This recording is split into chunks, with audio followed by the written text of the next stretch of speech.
Hello students, welcome to Bhargav tutorial. मैं हूँ Ajit sir. Bhargav tutorial के ऑनलाइन प्लेटफॉर्म पर स्वागत करता हूँ और उम्मीद करता हूँ कि आप लोग अच्छे होंगे और अच्छे से पढ़ाई करते होंगे। तो आज का परसेंटेज चैप्टर पढ़ाने वाला हूँ और आज का चैप्टर बहुत शानदार सेशन होने वाला है और बेहतरीन हम लोग बहुत अच्छे से पढ़ेंगे और उम्मीद करता हूँ कि आप लोग बहुत अच्छे से समझेंगे और समझते जाएंगे। ओके स्टूडेंट्स, तो सभी को गुड इवनिंग। और आज का सेशन बहुत अच्छे से आप लोग पढ़िएगा क्योंकि आज का सेशन बहुत ज़बरदस्त होने वाला है। तो देखिए, आज का पहला क्वेश्चन दिया हुआ है आपके स्क्रीन पे कि किसी परीक्षा में एक विद्यार्थी को 20% अंक प्राप्त करके, क्योंकि ये पार्ट 9 है, 8 तक वीडियो मैंने कंप्लीट कर चुका है और जितने स्टूडेंट्स हैं इसको ग्रुप में ज़्यादा से ज़्यादा स्टडी ग्रुप में शेयर करें। तो देखिए, इस टाइप का क्वेश्चन हम पिछले लेक्चर में लास्ट क्वेश्चन किए थे और उसमें बता भी दिए थे। आओ इसमें भी और अच्छे से बता देते हैं। दूसरा क्वेश्चन लिया हूँ, अगर वो नहीं भी बन रहा होगा तो इसको आप बना लीजिएगा, तो वो भी आप बना लेंगे। अगर इसको समझ लेंगे तो वो भी क्वेश्चन बन जाएगा। तो चलिए देखिए, किसी परीक्षा में एक विद्यार्थी को 20% अंक प्राप्त करके 5 अंकों से अनुत्तीर्ण हो जाता है। एक अन्य विद्यार्थी 30% अंक प्राप्त करके आवश्यक न्यूनतम अंकों से 20 अंक अधिक प्राप्त करता है। तो उत्तीर्ण होने के लिए कम से कम कितना प्रतिशत अंक चाहिए?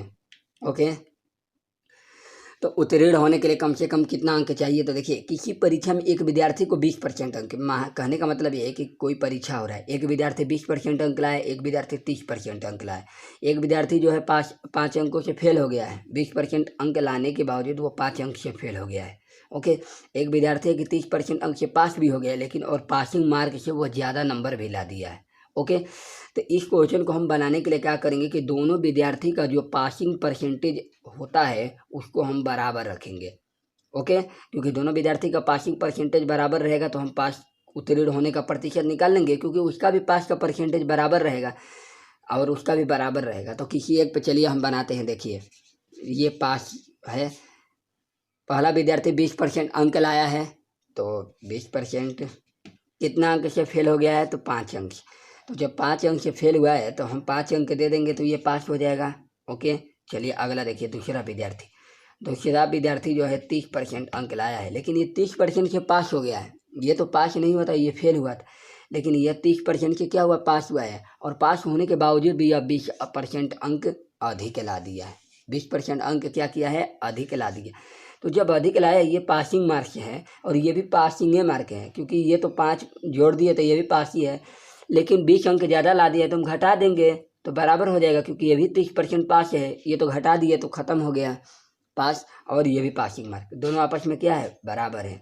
ओके, कहने का मतलब है कि अगर 5% के अगर 5 के जगह पे 2% रहता तो ये पासिंग मार्क होता, और ये हमारा 5% के जगह पे 5 नंबर के जगह पे 2% होते, घटा देते तो पासिंग मार्क ये भी होता ये भी होता, दोनों बराबर है।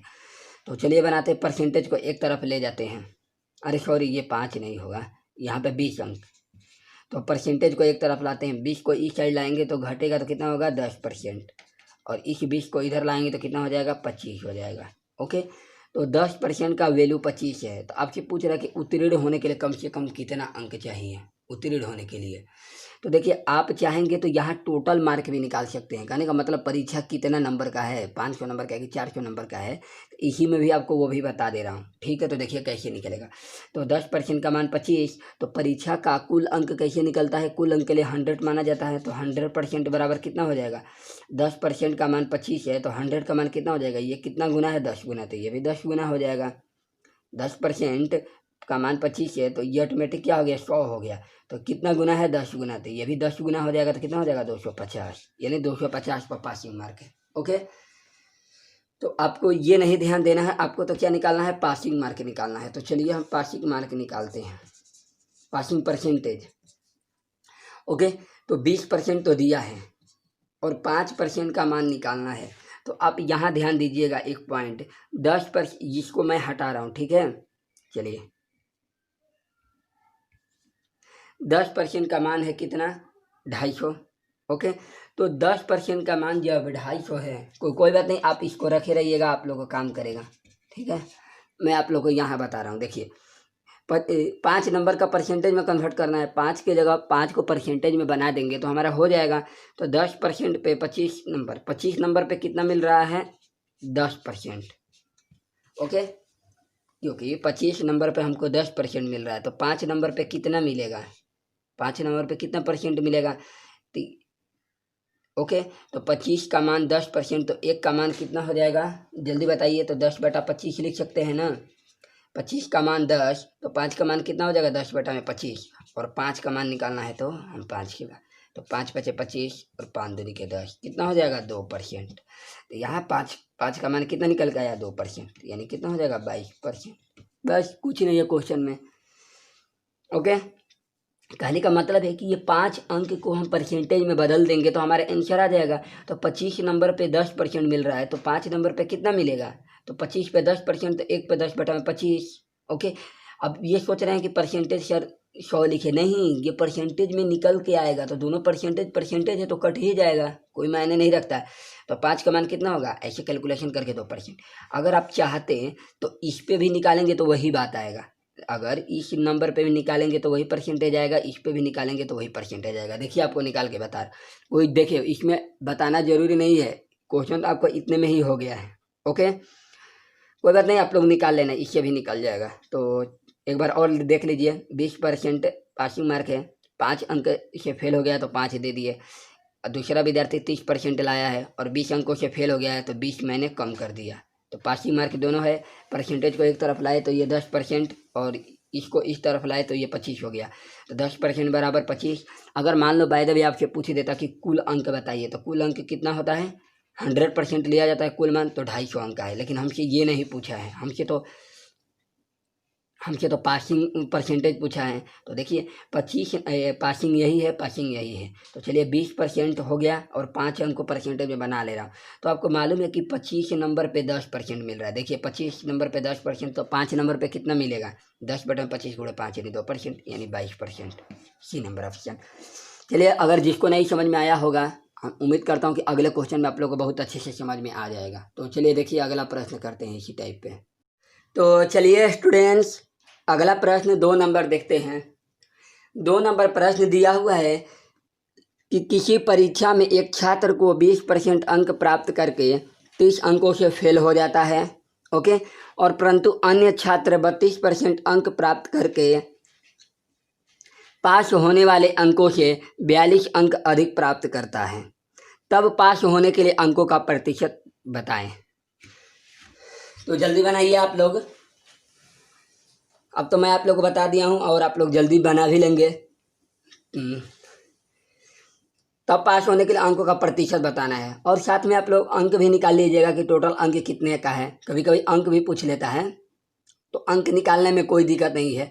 अगर कुल अंक आप लोग को एग्जाम में निकालना है तो कुल अंक के लिए क्या करेंगे? 100 मान लेंगे। 100% को कुल बोला जाता है। तो चलिए देखिए, मैं आप लोग को बता रहा हूँ। एक छात्र है जो 20% अंक प्राप्त किया है, ओके, और ये 30 अंकों से फेल हो गया है। कितने अंकों से? 30 अंक। तो मैं इसे 30 अंक दे दे रहा हूँ, पास हो जाएगा।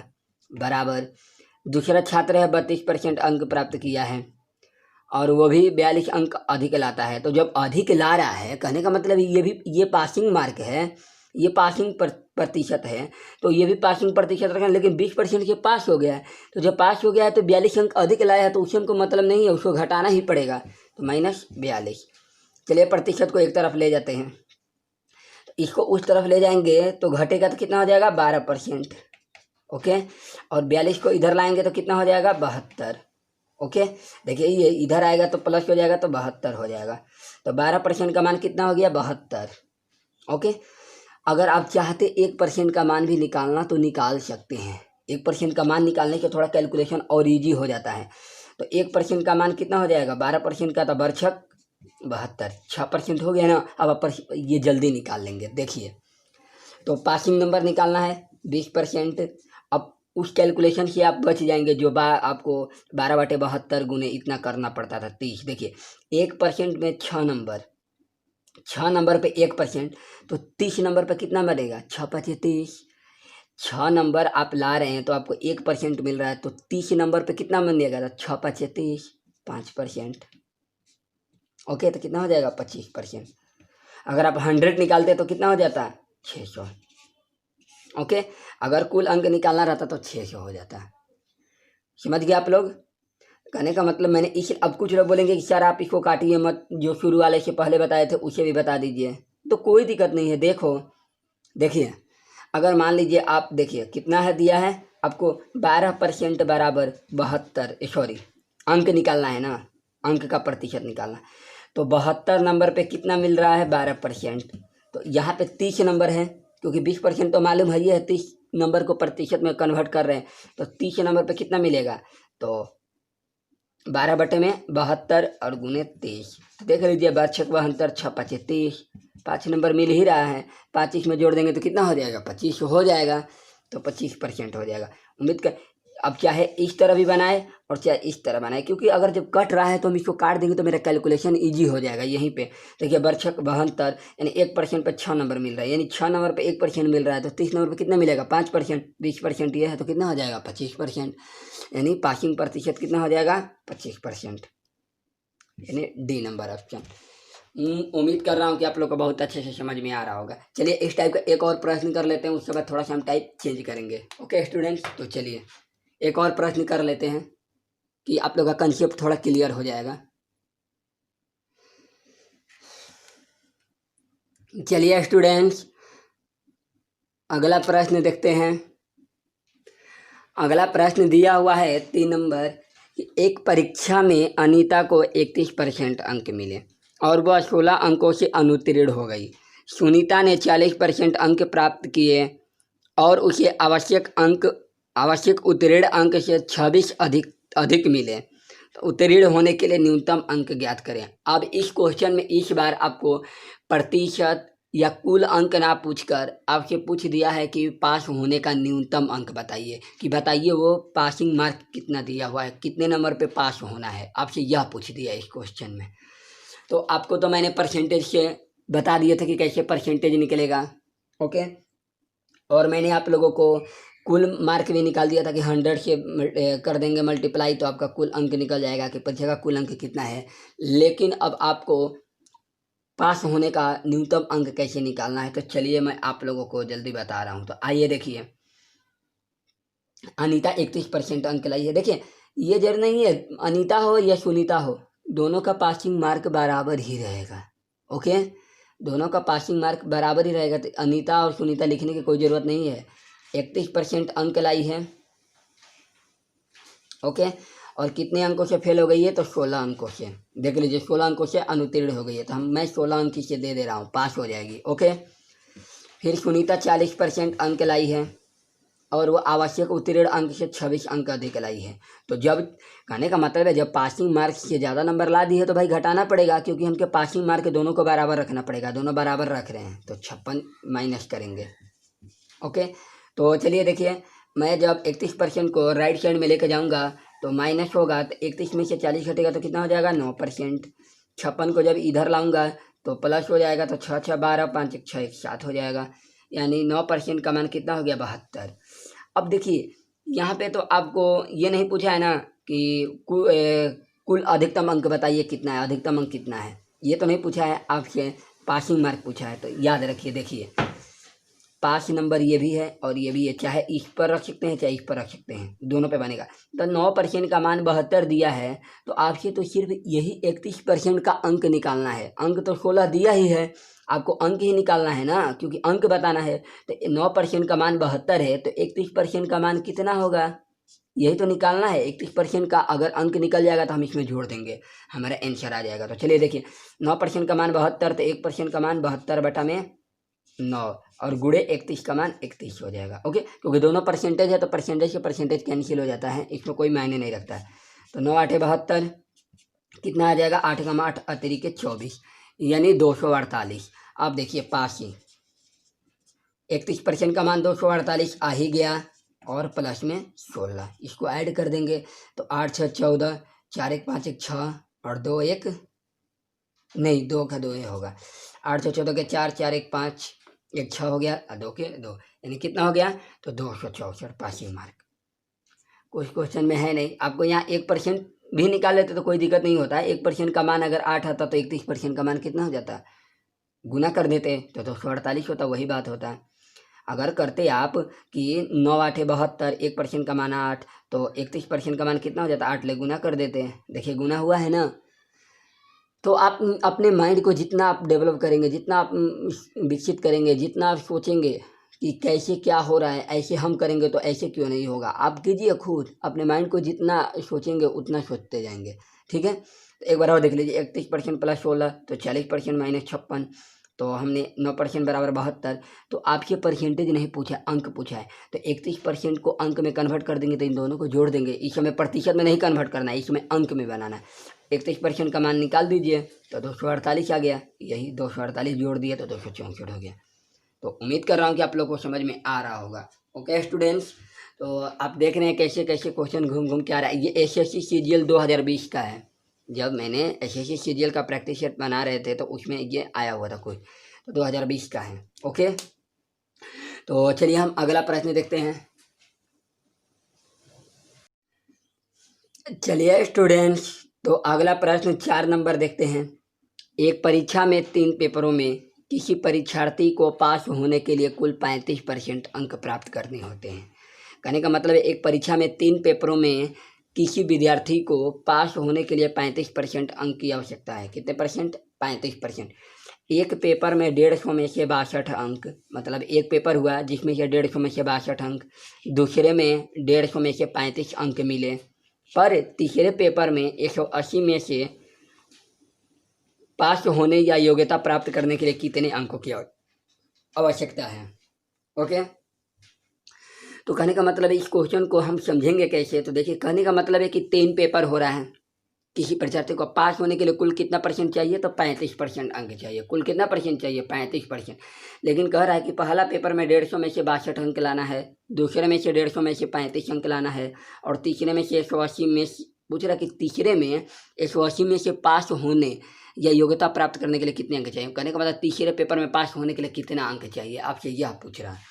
तो चलिए हम इस प्रश्न को बनाते हैं। पहले क्या करेंगे कि कुल तो बोल रहा है कि 35% अंक चाहिए, कुल तो बोल रहा है कि पास होने के लिए कितना चाहिए, 35% अंक चाहिए। तो पहले हम ये मालूम करते हैं कि परीक्षा में कुल अंक है कितना, यही जानकारी रखना है कि क्वेश्चन कैसे पकड़ेंगे, लैंग्वेज को कह क्या रहा है। तो कुल परसेंटेज 35 दिया है, तो पहले हम निकालते हैं कि कुल अंक है कितना। तो चलिए देखिए, तो कुल अंक देखिए, यहाँ 150 दिया है, प्लस यहाँ 150 दिया है, प्लस और यहाँ 180 दिया है, प्लस 180 बराबर कितना हो जाएगा, तो 480 हो जाएगा। ओके, 480। तो 480 का हम परसेंटेज निकालते हैं तो हमारा पासिंग मार्क मालूम चल जाएगा। ओके, तो पासिंग मार्क्स मालूम चल जाएगा, ठीक है। तो 480 का हम निकालते हैं कि कुल पेपरों का पासिंग अंक कितना है, कितना कुल पेपरों का पासिंग अंक है कितना। कुल पेपर में से पासिंग अंक को घटा देंगे तो तीसरे का मालूम चलेगा। तो देखिए, अब पासिंग अंक निकालने के लिए, यानी पास का अंक निकालने के लिए क्या करेंगे, 480 का 35% निकालेंगे, क्योंकि यही तो है पास। प्रतिशत में 480 का 35% निकाल देते हैं, हमारा अंक निकल जाएगा, क्योंकि ये 65% 35% क्या कह रहा है कि पास है। तो 480 का 35% निकाल देंगे तो हमें मालूम चल जाएगा। तो चलिए देखिए, 0 से 0 कैंसिल, 5 से 35, 5 दूनी के 10, 2 से 24, दूनी के 48। ओके, तो आप इसको 28, 7 दूनी के 14, 2 16, कितना हो गया, 168 हो गया। आगे देखिए, तो आपसे पूछ रहा है कि तीसरे विद्यार्थी का अंक बताइए कितना होगा, मतलब तीसरे विद्यार्थी ने तीसरे पेपर का अंक बताना है। तो आपको तीसरे पेपर का अंक निकालने के लिए क्या करना पड़ेगा, बाकी 2 पेपरों का अंक जानकारी रहेगा तभी तो मालूम करेंगे। कहने का मतलब है कि कुल नंबर आपके पास मालूम है कि पास होने का 168 है। तो कहने का मतलब है इसमें से पहला पेपर और दूसरा पेपर का मान दिया हुआ है। देखिए कितना दिया है, पहला पेपर देखिए कितना अंक पास होने लाया है, 150 में से कितना अंक लाया है, 62 नंबर लाया है, और दूसरे में से कितना लाया है, 35 अंक लाया है। ओके, ये भी तो अंक ही है, ये भी तो टोटल अंक पास होने के लिए है कितना, तो इसी में से हम इन दोनों को घटा देंगे। तो 168 नंबर है आपके पास, और माइनस क्या करेंगे, यही घटा देंगे। तो जोड़ेंगे तो कितना हो जाएगा, 5 2 7, 6 3 9, कितना हो जाएगा, 97। तो 8 में से 7 गया 1, और ये कितना हो जाएगा, 16 में से 9 गया 7 हो जाएगा, यानी 71, यानी 71 नंबर हो जाएगा। तो उम्मीद कर रहा हूँ कि आप लोगों को समझ में आ रहा होगा। चलिए मैं आप लोग को एक बार समझा देता हूँ। कहने का मतलब है कि कुल परसेंटेज पास का दिया हुआ है, तो कुल अंक मालूम करेंगे तभी ना। बाकी 2 गो का अंक दिया हुआ है, देखो 2 का अंक दिया है कि 62 अंक लाया है और ये 35 अंक लाया है। ओके, लाया है, लेकिन हमें कुल अंक मालूम नहीं है। कुल अंक मालूम रहता तो इन दोनों को घटा देते और जो बाकी बचेगा वो तीसरे पेपर का ही तो अंक कहलाएगा कि भाई इतना तीसरा पेपर में आया हुआ है, पासिंग। तो चलिए देखिए, 150 प्लस 150 प्लस 180 जोड़ेंगे तो टोटल अंक 480 आ गया। कहते ना तीनों पेपर का अंक कितना हो गया, 480। तो 480 का 35% निकाल दिए तो कितना आ गया, 168। 168 क्या है, तो 168 जो है ये पासिंग अंक है, पास होने का अंक है। ओके, लेकिन कहने का मतलब पहला पेपर में कितना अंक लाया है, 62, दूसरा में कितना लाया है, 35। इन दोनों को जोड़कर और टोटल अंक में से घटा लेंगे तो नहीं मालूम चल जाएगा कि तीसरे पेपर का कितना अंक है। तो घटा दिए, टोटल अंक 168 दिया है, इन दोनों को जोड़े तो 97, तो घटा दिए तो 71 नंबर कितना हो जाएगा। और जब इन तीनों को जोड़ेंगे तो हमारे 168 के बराबर आ जाएगा। ओके, तो उम्मीद कर रहा हूँ कि आप लोग को बहुत अच्छे से समझ में आ रहा होगा। ओके स्टूडेंट्स, तो चलिए देखिए, अब कुछ स्टूडेंट्स बोल रहे हैं कि सिर्फ ये परीक्षा से रिलेटेड ही आ रहा है। तो देखिए मैं टाइप वाइज आप लोग को पढ़ा रहा था। मैं सोच रहा हूँ कि परसेंटेज जितना एग्जाम यानी पास फेल हो गया, विद्यार्थी से रिलेटेड, पेपर से रिलेटेड, ये सब जितना है पास और फेल से, तो मैं सोच रहा हूँ इस क्वेश्चन को पहले करा दो, इस टाइप को आप लोग को कंप्लीट कर दो। आज कंप्लीट ही हो जाएगा, कल से हम अगला टाइप चालू करेंगे। ओके स्टूडेंट्स, तो चलिए देखिए अगला प्रश्न। चलिए स्टूडेंट्स, अगला प्रश्न 6 नंबर देखते हैं। 6 नंबर प्रश्न दिया हुआ है कि एक विद्यार्थी को पास होने के लिए कुल अंकों का 33% प्राप्त होने आवश्यक है। एक विद्यार्थी को पास होने के लिए कुल अंकों का कितना परसेंट लाना है, 33%। उसने कुल अंकों का 25% प्राप्त किया है और 40 अंकों से फेल हो गया है, तो कुल अंकों की संख्या बताइए। ओके स्टूडेंट्स, तो हमको लग रहा है इस टाइप का प्रश्न किए हैं, थोड़ा सा लैंग्वेज चेंज है, तो हम सोच रहे थे कि चलिए ये भी प्रश्न आप लोगों को करा देता हूँ। तो चलिए देखिए, मैं आप लोगों को बता रहा हूँ और आप लोग भी बना ही रहे होंगे तो बनाते रहिए। तो चलिए देखिए, एक विद्यार्थी को पास होने के लिए कुल अंकों का 33% होना आवश्यक है। पास होने के लिए कितना चाहिए, तो 33%, 33% ला दिया है। मतलब कहने के भाई एक विद्यार्थी को 33% लाना है, उसने कुल अंकों का 25% प्राप्त किया है। कहने का मतलब है कि उसने कुल अंकों का 25% प्राप्त किया है। ओके, लेकिन बोल रहा है कि ये 40 अंकों से फेल हो गया है। तो कहने का मतलब है कि यह विद्यार्थी, आपको पास होने के लिए 33% चाहिए, ये विद्यार्थी हो जो 25% अंक ला दिया है। कितना अंक ला दिया है, 25%। तो 40 अंकों से फेल हो गया है, तो क्या मैं इसे 40 अंक दे दूंगा तो ये पास हो जाएगा, ये पासिंग मार्क और ये भी पासिंग मार्क। बताइए आप लोग सहमत हैं। कहने का मतलब है कि पास होने के लिए 33% अंक चाहिए, इसने 25% अंक लाया है लेकिन 40 अंकों से फेल हो गया है, तो मैंने इसे 40 अंक दे दिया, तो दोनों बात बराबर है। ये भी पासिंग मार्क और ये भी पासिंग मार्क। ओके, परसेंटेज, ये भी परसेंटेज, हम इसको, मैंने कहने का मतलब ये भी पासिंग है, ये भी पासिंग है, बस लैंग्वेज का अंतर है, दोनों बात बराबर ही है। तो चलिए परसेंटेज को एक तरफ लाते हैं, इसको इधर लाएंगे तो कितना हो जाएगा, 25% को तो कितना हो जाएगा, 8%। 8% बराबर कितना हो जाएगा, 40। अब से किसका मान पूछ रहा है, कुल अंकों का संख्या पूछ रहा है। तो कुल अंक कितना होता है अपने आप का, 100%।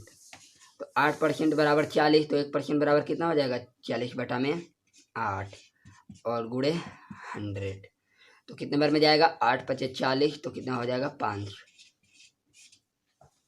ओके स्टूडेंट्स, तो उम्मीद कर रहा हूँ कि आप लोगों को बहुत अच्छे से समझ में आ रहा होगा। तो चलिए हम अगला प्रश्न एक बार और देख लीजिए। 33% पास होना है और 25% लाया है और 40 अंक से फेल हो गया है, तो मैंने 40 अंक दे दिया, दोनों बात बराबर हो गया। परसेंटेज को एक तरफ ला दिए तो 8% बराबर 40, तो 100% बराबर 500। ओके, तो चलिए अगला प्रश्न देखते हैं। चलिए स्टूडेंट्स, तो अगला प्रश्न देखते हैं। अगला प्रश्न 7 नंबर दिया हुआ है कि 2 विद्यार्थी किसी परीक्षा में बैठे हैं, इनमें से एक विद्यार्थी ने दूसरे विद्यार्थी से 9 अंक अधिक प्राप्त किए। ओके, तथा उसके प्रपतांक दोनों के अंकों के योग के 56% के बराबर थे। यानी का मतलब है कि उनका प्रपतांक जो था दोनों के अंकों के योग के 56% के बराबर थे, तो उनके द्वारा प्राप्त किए गए अंक कितने कितने हैं। आपको ये बताना है कि उनके द्वारा अंक कितने कितने प्राप्त किए गए हैं। तो चलिए देखिए इस प्रश्न को बनाते हैं। आपको पहले बेसिक से बता दे रहा हूँ, अगर ट्रिक से भी चाहेंगे तो हल्का फुल्का बन सकता है। तो देखिए ये ए दिया है और बी दिया है। ओके, ए का मान एक्स, अगर बी को एक्स ले रहे हैं तो ये कितना हो जाएगा एक्स प्लस 9, क्योंकि क्वेश्चन में बोला है कि इनमें से एक विद्यार्थी ने दूसरे विद्यार्थी से 9 अंक अधिक प्राप्त किए। कितना? 9 अंक मैंने दूसरे विद्यार्थी से, ये पहला विद्यार्थी है, ये दूसरा विद्यार्थी है।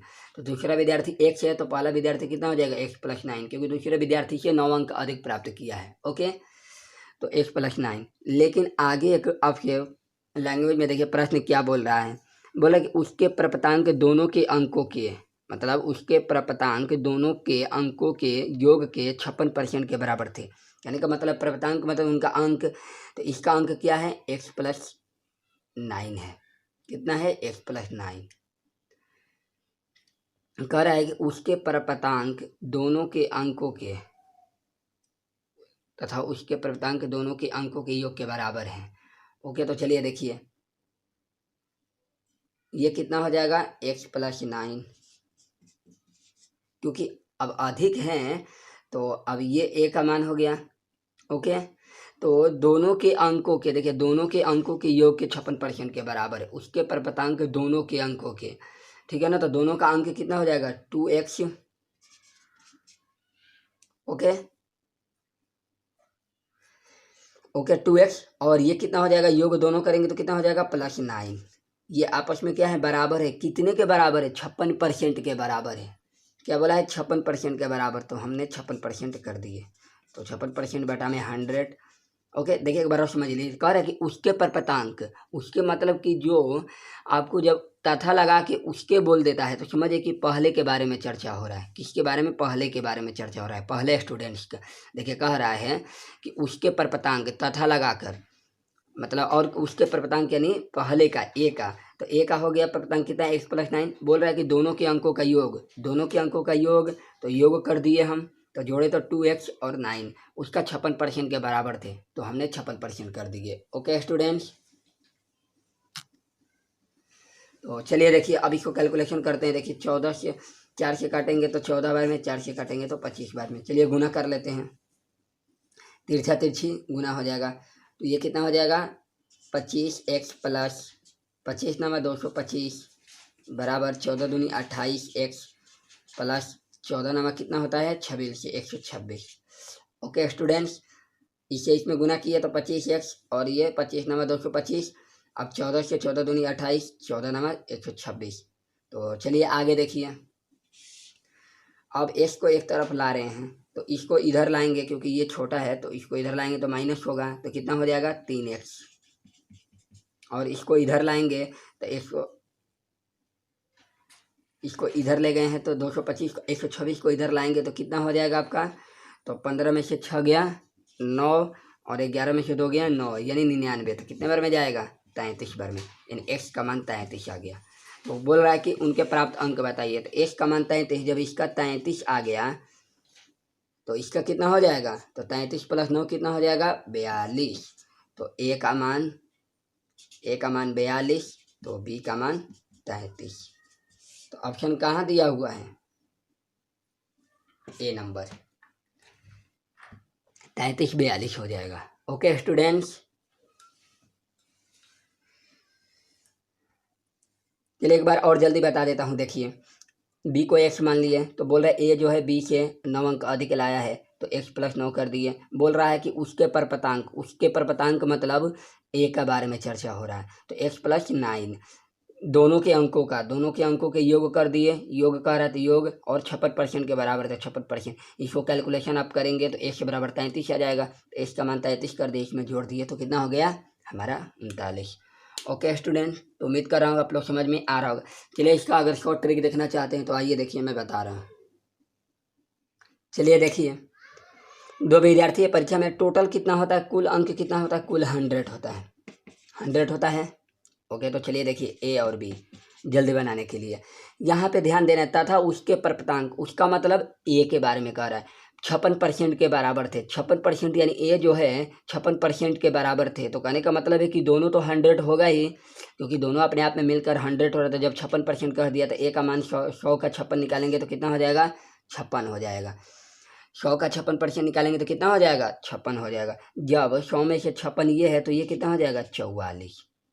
कह रहे कि उसके परपतांक दोनों के अंकों के योग के 56% के बराबर है।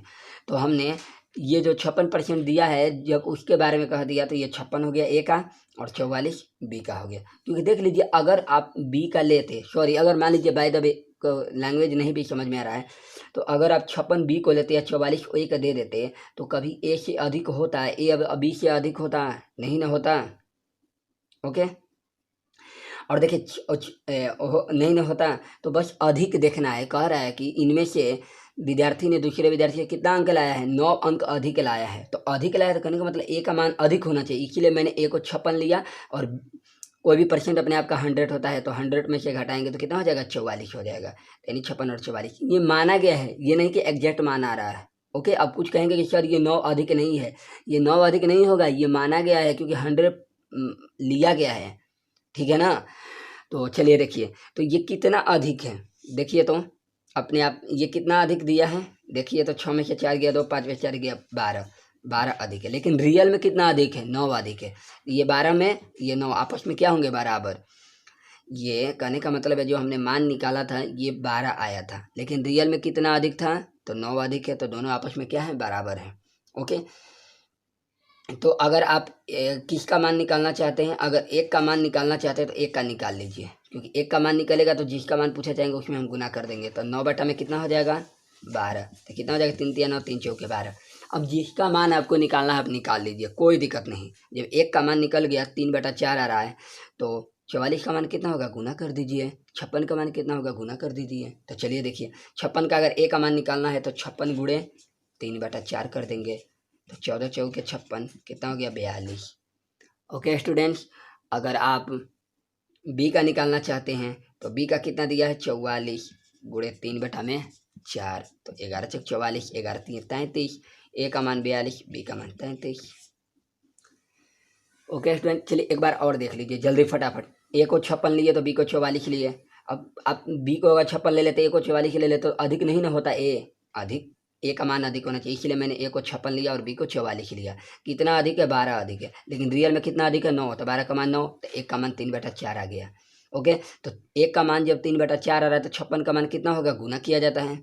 जब एक का मान 3/4 तो 56 का मान कितना होगा? गुना करेंगे, गुना कर दिए 42। उसी तरह 44 का मान कितना आ गया? 44 गुणे 3/4। ओके स्टूडेंट्स, उम्मीद कर रहा हूँ समझ में आ रहा होगा।